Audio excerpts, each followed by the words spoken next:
Los seres humanos han sido creados con ciertas características que les permiten, que nos permiten interactuar con todas las cosas, principalmente con las cosas naturales. Tenemos ciertos sentidos, la vista, el oído, el olfato, y bueno, pues el tacto mismo.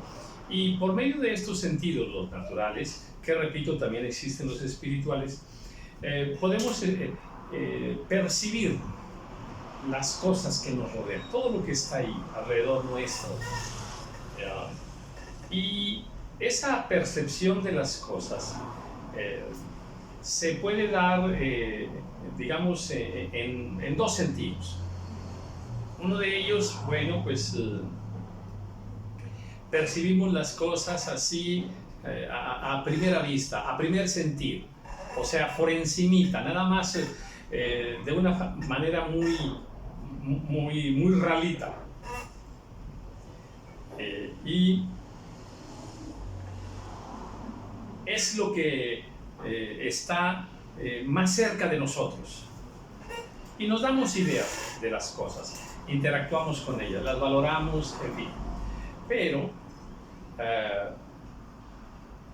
poco a poco el hombre ha ido desarrollando esa capacidad por la cual se le permite ir hacia la profundidad de las cosas, un poco más allá. Y en esa profundidad de las cosas, el hombre ha encontrado grandes maravillas. El hombre ha encontrado grandes misterios. Digamos, por ejemplo, usted ve a una mujer embarazada. Sí, pues ya sabemos por todo el preconocimiento que tenemos, ¿verdad?, que hay un bebé en su interior, todo eso, ¿sí? Pero imagínate, vete a 500 años antes, cuando no existía la tecnología de hoy. Sí sabías que aquella mujer estaba embarazada, pero era un gran misterio todos los procesos que se realizan en el interior del cuerpo de una mujer para dar la vida. Cómo vivía el bebé, cómo se alimentaba, todo ahí, qué se formaba primero, qué después, todo eso. Entonces, pero poco a poco, a través del conocimiento de la ciencia, de la experimentación, los seres humanos fueron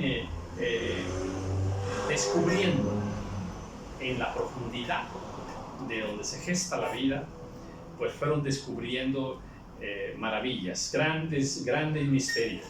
Como una semilla también que se siembra en la tierra, bueno, pues hacia lo profundo de la tierra, allí hay un misterio, cómo se produce la vida. Y así, en el mar mismo, podemos pararnos frente al mar y vemos todo lo que esté por encima del mar. Ahí nada más, digamos, a corta distancia. Pero si entramos a la profundidad, como ya el hombre lo ha intentado hacer ya de diferentes maneras, ¿y qué pasa? Pues que se han encontrado cosas increíbles, ¿no?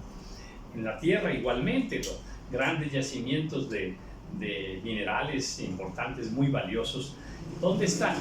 Bueno, pues están en las profundidades de la tierra. Y así, ir a la profundidad de las cosas, creo que nos lleva a conocer la verdad de Dios sobre cosas maravillosas. Hablemos, por ejemplo, de la materia. A ver, la materia está allí, las cosas están hechas de materia.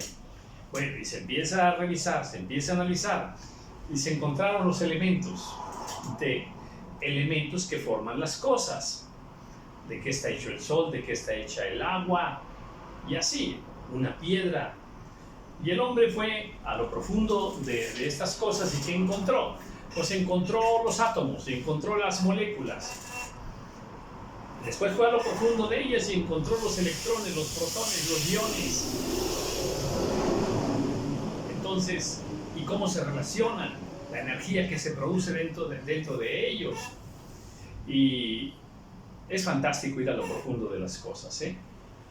Usted puede tratar a una persona, ahí, digamos, no sé, en su trabajo, usted conoce a alguna persona, conoce al jefe, más compañeros, y tienen cierta relación nada más por lo externo, nada más por encimita, decimos, una palabra coloquial. Pero cuando usted empieza digamos, a intimar, a entrar en confianza con la persona, a relacionarse con aquella persona, usted empieza a entrar a lo profundo de esa persona, a lo que hay dentro de esa persona. Y me gusta mucho este versículo que está aquí en 1 Corintios capítulo 2, donde dice: pero Dios nos las reveló a nosotros por el Espíritu, porque el Espíritu todo lo escudriña.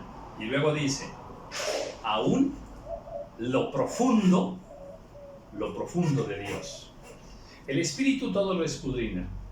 ¿Qué escudriña? Dice, mira, todo lo escudriña el Espíritu, pero también con el Espíritu Santo podemos escudriñar lo profundo de Dios.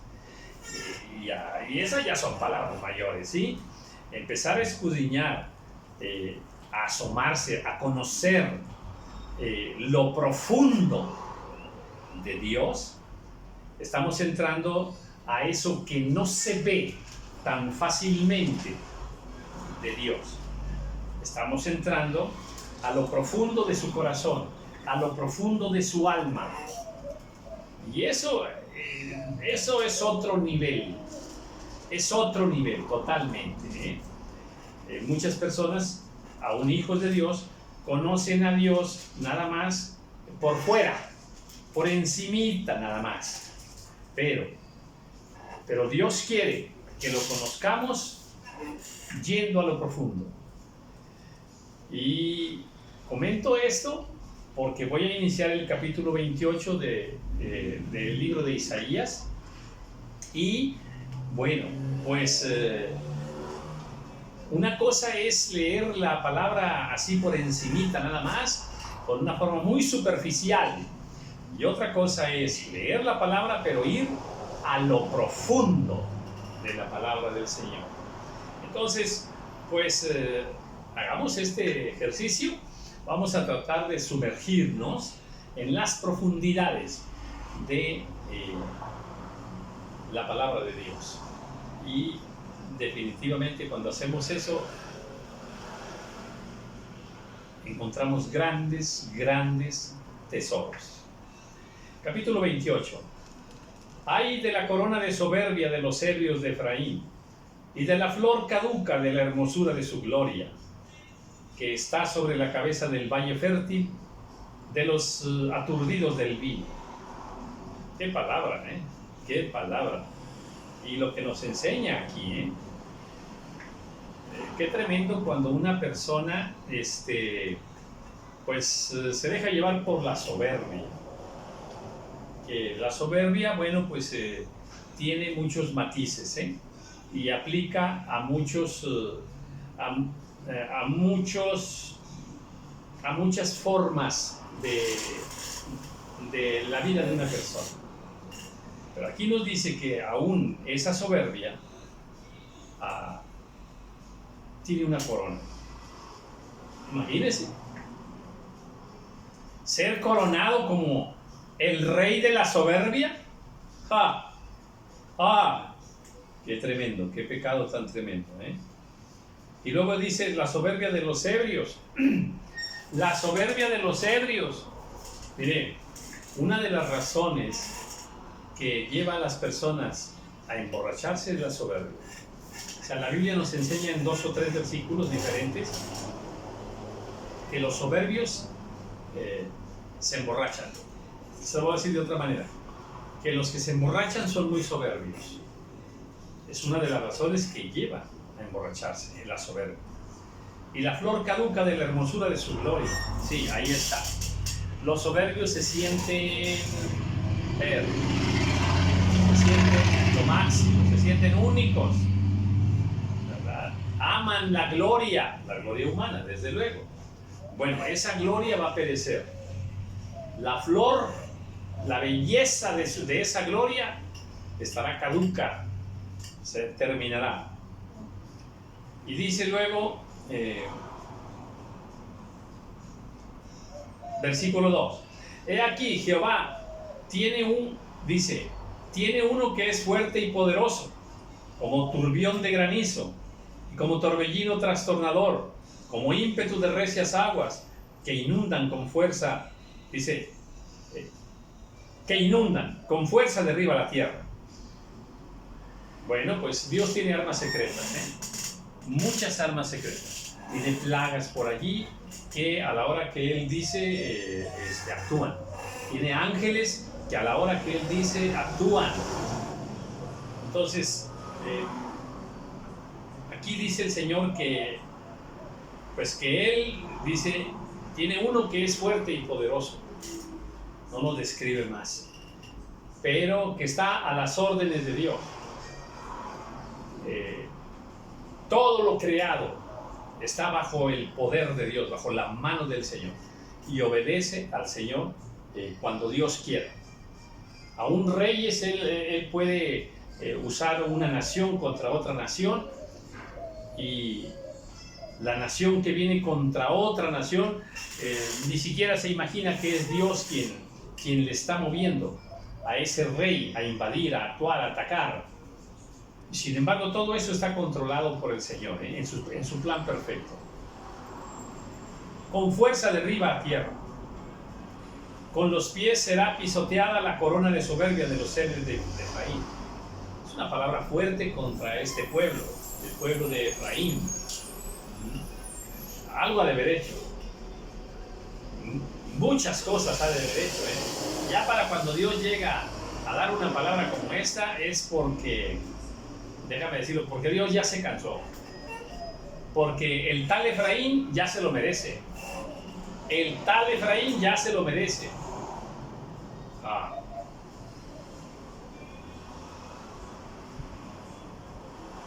Esto también sucede con personas que de pronto colapsan sus vidas, que de pronto entran en situaciones tremendas que aparentemente, humanamente, no tienen explicación.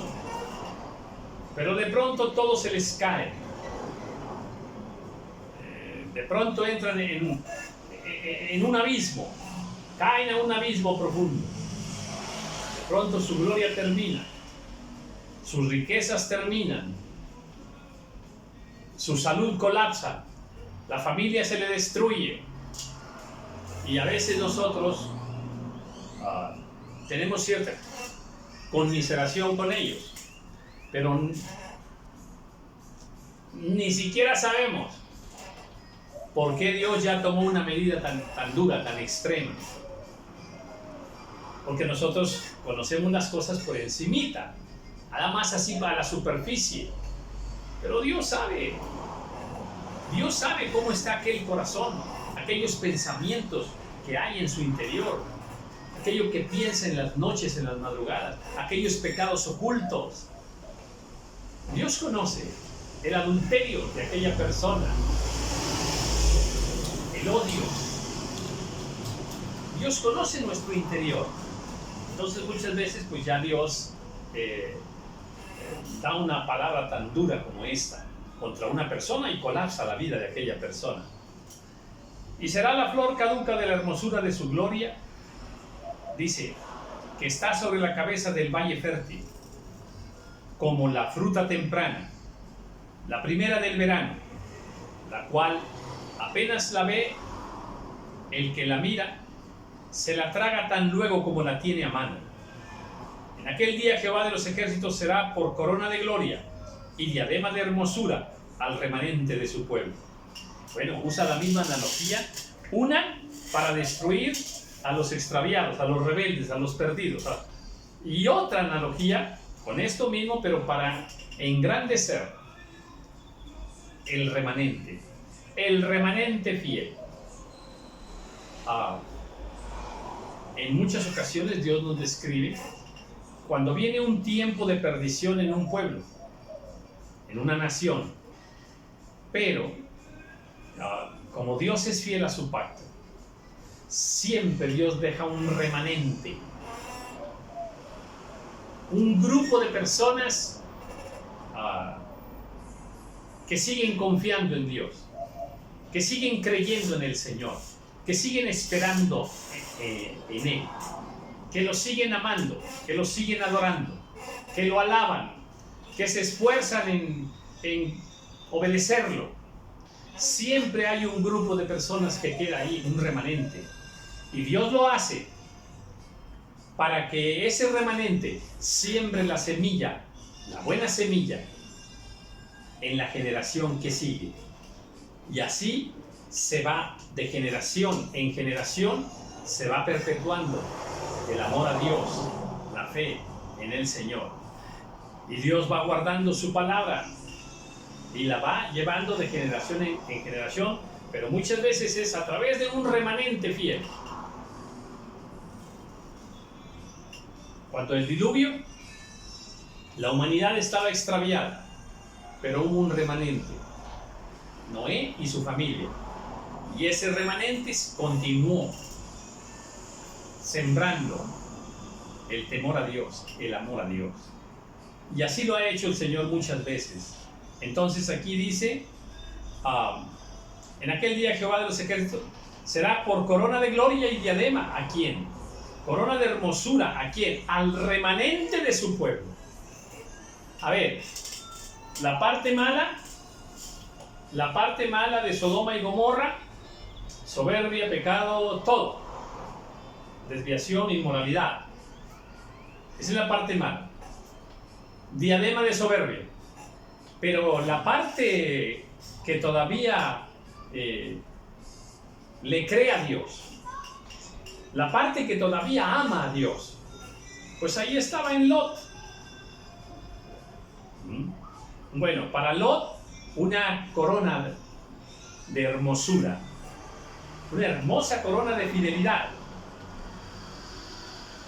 Pero para el otro, el pueblo extraviado, tremenda perdición, tremenda perdición. Dice acá,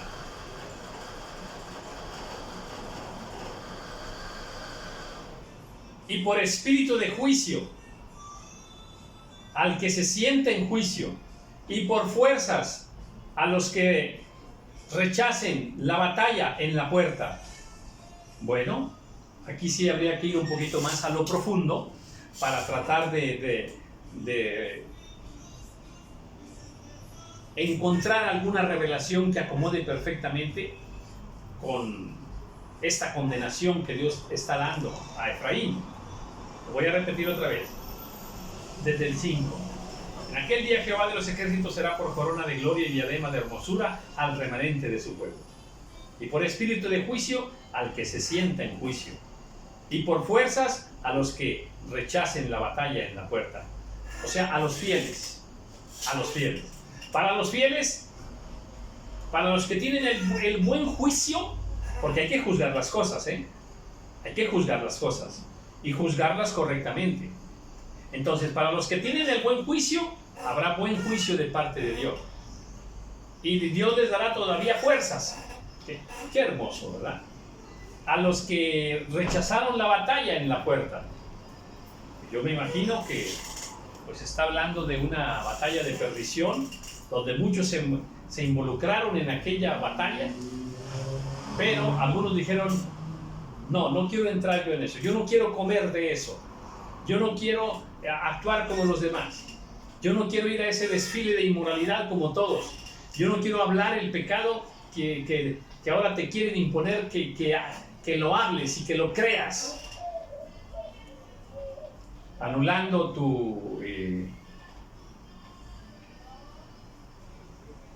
el derecho innato que tenemos para escoger. En este tiempo se quiere anular ese derecho que Dios te da de elegir, por una perversidad tremenda de que ya no elijas, simplemente te quieren imponer una manera pecaminosa de aceptar las cosas. de acuerdo a nuestro libre albedrío, tenemos el derecho de elegir lo que nosotros queramos tomar por verdad. Escojamos el camino de Dios. Pero también estos erraron en el vino, y con sidra se entontecieron. El sacerdote y el profeta erraron con sidra. Fueron trastornados por el vino, se aturdieron con la sidra, erraron en la visión, tropezaron en el juicio. ¡Ay, Dios! ¡Qué cosa tan tremenda! Este asunto de emborracharse, este asunto del vino, el vino terrenal, porque tenemos el vino celestial, que es el vino del Espíritu Santo, Bueno, este asunto del vino terrenal, ¿cuánto daño causa? ¿Cuánto extravío causa? Destroza las vidas. Y tiene muchas consecuencias, muchísimas consecuencias. Una de ellas dice, erraron con el vino. Bueno, ya, entregarse al vino ya es un error tremendo. Y luego dice, con sidra se entontecieron, se hicieron tontos. Imagínate, una de las cosas, de las consecuencias que trae la sidra, el vino, es que hace que la persona se haga muy tonta, se entorpece. Y luego dice más, dice,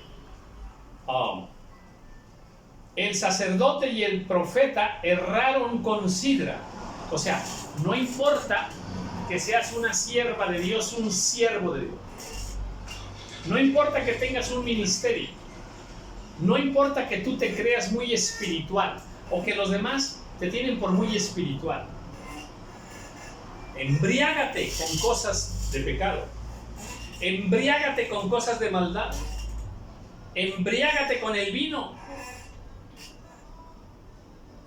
Y te va a llevar a cometer muchos errores, como si estuvieras tonto, como si fueras una tonta, que no percibe, que no entiende, que no comprende, que no razona. Y causa un daño tremendo. Mira esto, dice, fueron trastornados por el vino. Trastornados. Cuando alguien es trastornado, pone en peligro todo, su propia vida,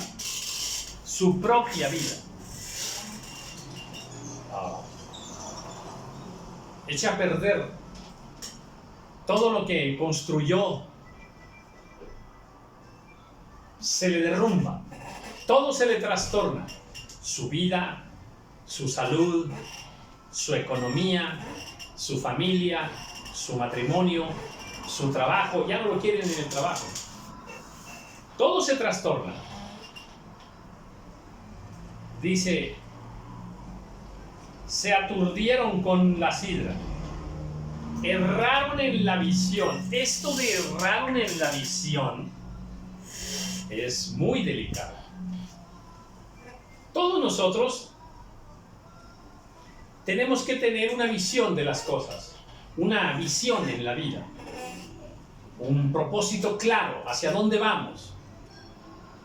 Bueno, aquellos que se enredan en estas situaciones como el vino, y el vino pueden ser varias cosas también, falsos amigos, falsas diversiones, otro tipo de vicios. Dice acá que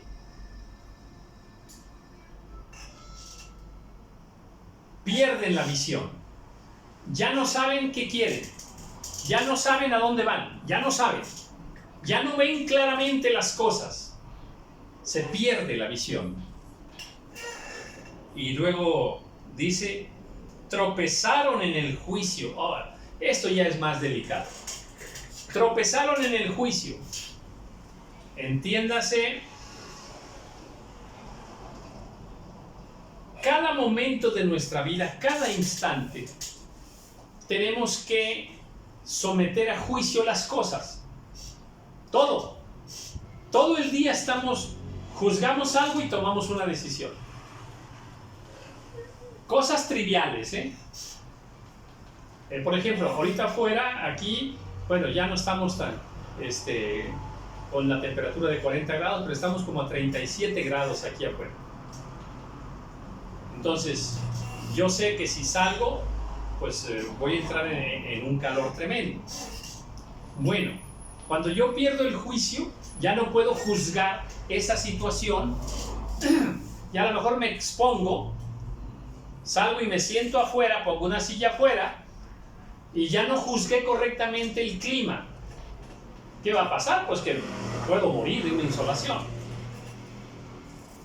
Voy manejando, ya no juzgo bien si el semáforo está en verde o está en rojo, no juzgo ya correctamente si voy a la velocidad correcta, si hay mucho tráfico, ya no lo juzgo bien, porque mi juicio ya no tiene la capacidad de juzgar correctamente. ¿Y qué sucede? Accidente, muerte segura, muerte segura. Y así, como estoy embriagado, ya no tengo el juicio correcto. Ya no sé si es muy noche, ¿verdad? Es más, te voy a poner este ejemplo. ¿Cuántas personas has sabido tú que se metió al agua, estaba ebrio y se ahogó? Cantidad enorme. Se embriagó en la orilla del río, se embriagó en la orilla de la alberca, ya no tiene el juicio correcto. Se mete, pero ya no tiene el juicio correcto para decidir si está muy hondo, si sabe nadar o no sabe nadar. O sea, ya no tiene el juicio. Cae al agua y hasta ahí. Entonces, este asunto del juicio dice, tropezaron en el juicio. Es muy delicado. Porque toda mesa está llena de vómito y suciedad, hasta no haber lugar limpio. Imagínate dónde vamos ya, ¿eh? Mira dónde vamos, ¿eh? El ebrio, dentro de una de las barbaridades que hace, empieza a vomitar. Y su vómito llena todo, llena su mesa, llena su casa, llena su ropa. Suciedad, se orina él solo ahí. Suciedad, inmundicia. Meterse con el pecado, meterse con actos inmorales sexuales, meterse con adulterio, meterse con robo, con mentiras, meterse con embriaguez, es entrar en terrenos de inmundicia, de vómito. Es una vida llena de vómito. Imagínate el testimonio para los hijos, el testimonio para la familia, para la madre, para aquel padre. Imagínate. Yo he visto casos muy delicados, hablando de esto del vino. Aquí viene, ayer pasó, aquí viene una persona así, entregada al vino, pero viene con un olor apestoso,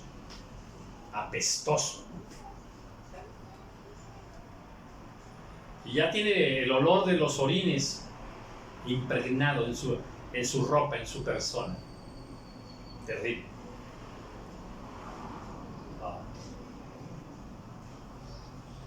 Y viene y dice que él conoce a Dios y habla de Dios, pero está entregado a una inmundicia. Y hace poco vino otra persona, totalmente un caso grave, muy grave. Lo perdió todo. Perdió su hogar, perdió su casa, perdió sus autos, todo lo perdió. Perdió su reputación, perdió trabajo, estaba perdiendo a su madre también. Y su madre vino aquí a platicar conmigo, pidiendo ayuda. Y le recibieron en una congregación, pero él seguía un caso muy doloroso, muy doloroso. Y aquí venía muy embriagado, pero muy embriagado, así, hablando de que yo quiero, yo amo a Jesús, yo a Jesús, aquí, hábleme de Dios. Así, no te estoy exagerando, ¿no? Y aquí lo recibimos muchas veces, oramos por él, muchas veces. Y llegó el momento en que tuve que hablarle fuerte. Y le hablé fuerte. Y ya no regresó. Pero siguió bajo los cuidados de un pastor. Y las últimas noticias que tuve fueron muy buenas. Pero había que confrontarlo con su vicio, con su pecado.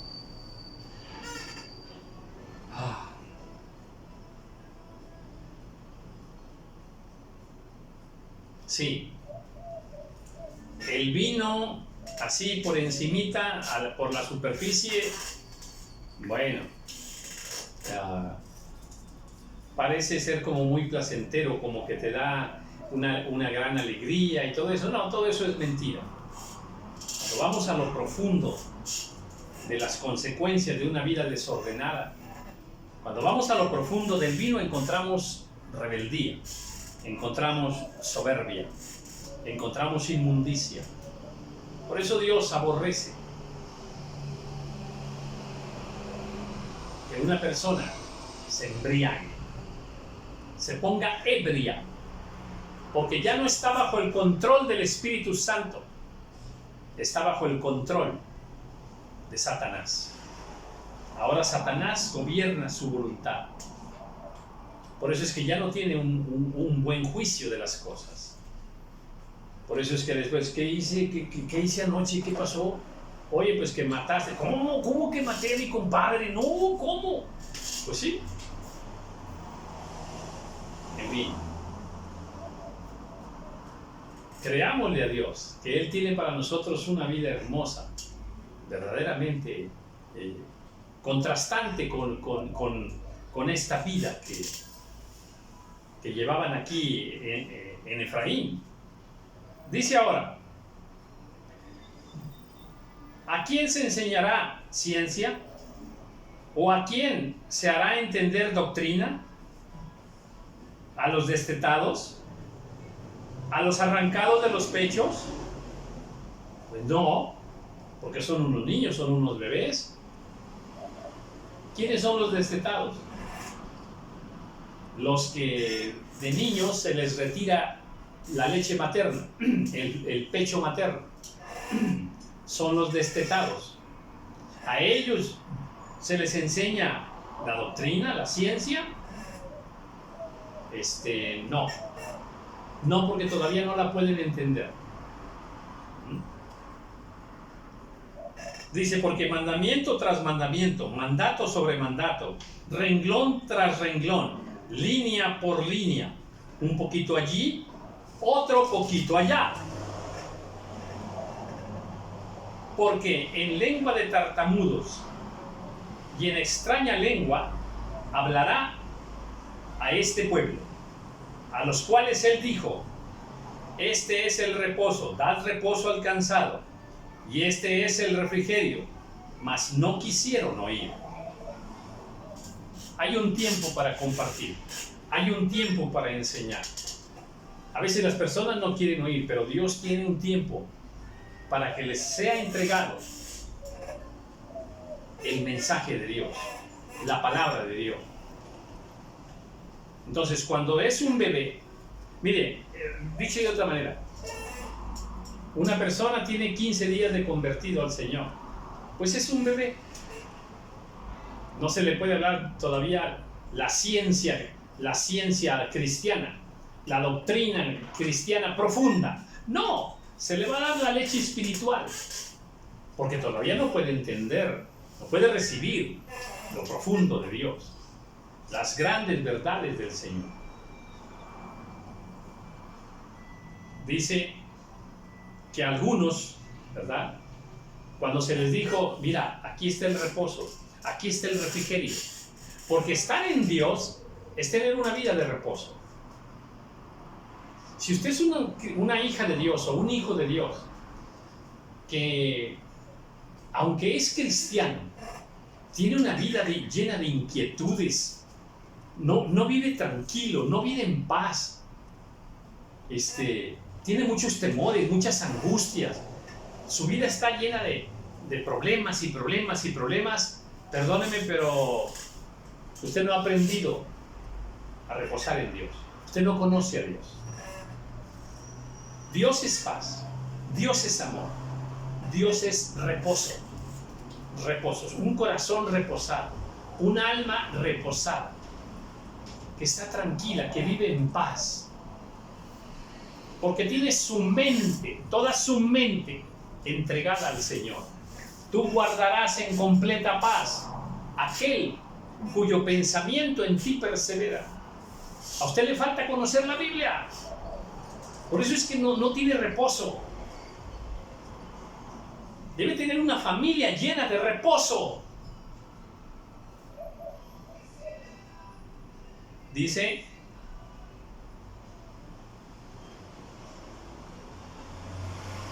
la palabra pues de Jehová les será mandamiento tras mandamiento, mandato sobre mandato, renglón tras renglón, línea por línea, un poquito allí, otro poquito allá, hasta que vayan y caigan de espaldas y sean quebrantados, enlazados y presos.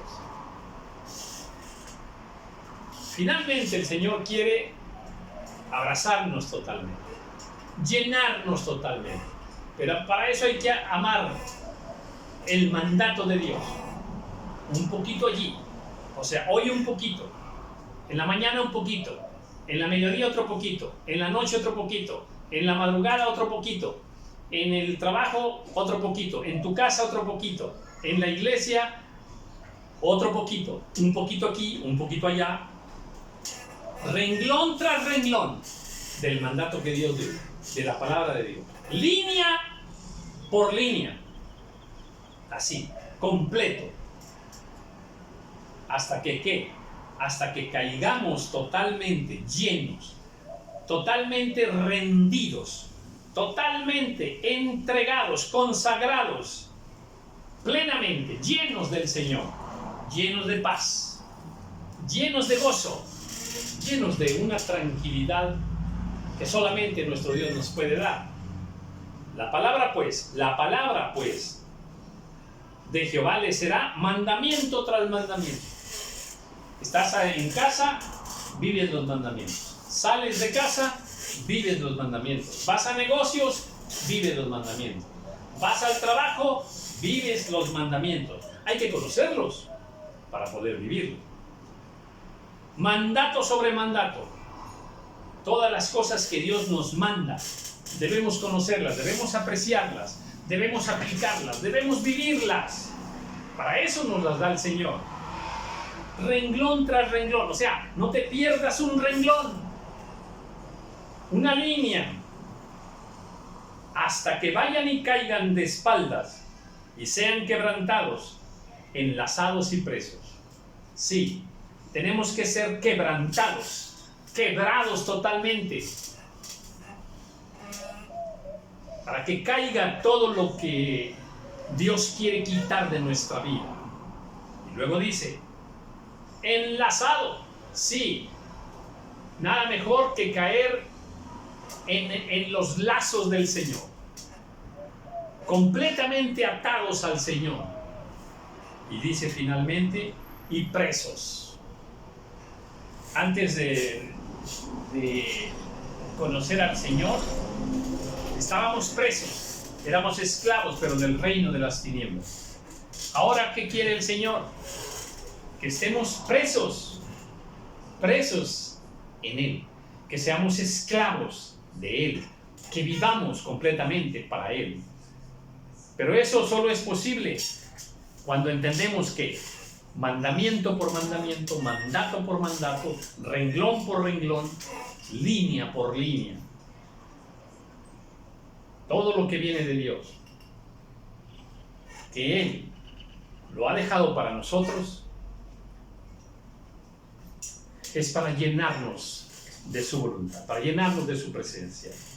Y que seamos, Dios quiere que tú seas, que yo sea, un remanente en medio de este mundo que ya entró en decadencia, en una perversión como nunca. El mundo ya entró en una locura. El mundo se está volviendo loco, totalmente. Se está perdiendo. Y Dios quiere que en esta generación que nos ha tocado vivir, seamos como Lot, un remanente. Seamos como Jonás, un remanente por allá en Nínive. Seamos como Noé y su familia, un remanente que vive para Dios, que ama al Señor y que hoy por hoy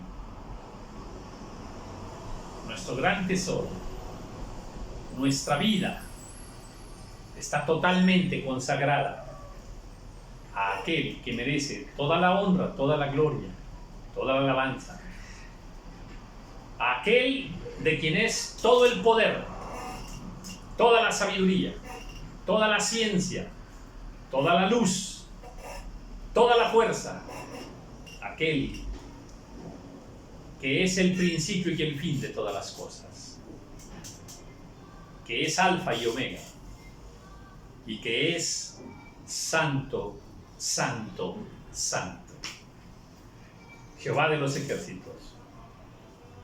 A Él sea, por los siglos de los siglos, toda la gloria y toda la alabanza. Amén.